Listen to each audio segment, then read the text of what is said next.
Folkston, Georgia. It's a place where you can see train after train. Whether you're on the dedicated train viewing platform or staying in a caboose. This is a true railfan's paradise. But the steady stream of freight and passengers was interrupted around 1:20 p.m. on Monday, April 15, 2024. That's when an intermodal train collided with a stationary rock train. Of course, the incident left many people asking, how could this happen with all the modern safety equipment that railroads have in place? Well, we don't have all the answers just yet, but we do have a few new details about the accident courtesy of a National Transportation Safety Board report released on May 8, 2024. Now, keep in mind, according to the NTSB, this information is preliminary and subject to change. In its report, the NTSB said intermodal train I-03215 struck rock train L74314 at 28 miles per hour after being inadvertently diverted onto the wrong track. This all happened at the mouth of what's known as the Folkston Funnel. After the collision, 2 crew members on the intermodal train and 1 crew member on the rock train were sent to the hospital with non-life-threatening injuries, according to the NTSB. 5 locomotives were damaged and 2 of those derailed, along with 3 rail cars. Fortunately, none of those cars were hauling hazardous materials. The NTSB says before the accident, this location was under a signal suspension for maintenance and upgrades, and Track Warrant Authority was under observation.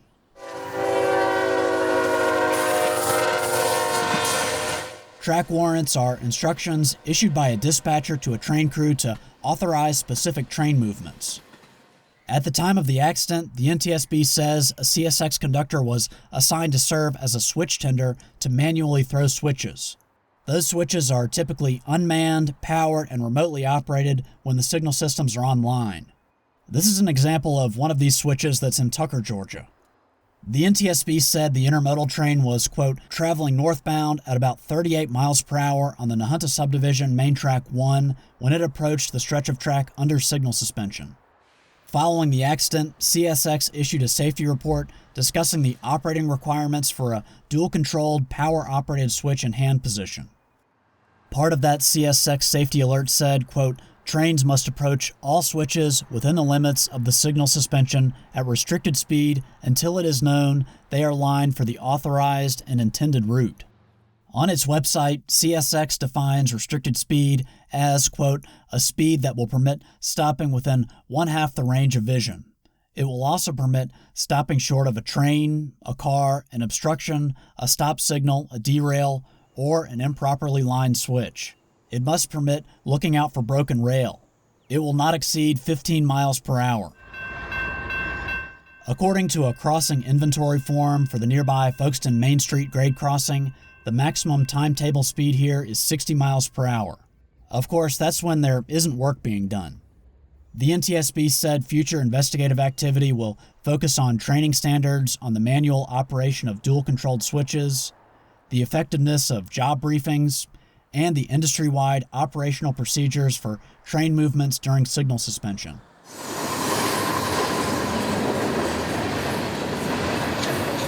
At the end of its online preliminary report, the NTSB clarified what a temporary signal suspension was and why it might be implemented.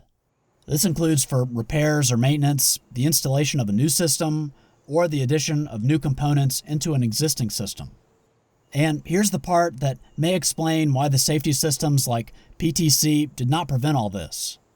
The NTSB explains that, quote, when a signal system is suspended, the signal system, along with any associated positive train control system, is removed from service and does not operate as intended throughout the duration of the suspension. This results in a temporary loss of protections provided by the signal and positive train control systems. During these signal suspensions, railroads use methods like track warrants to authorize specific train movements.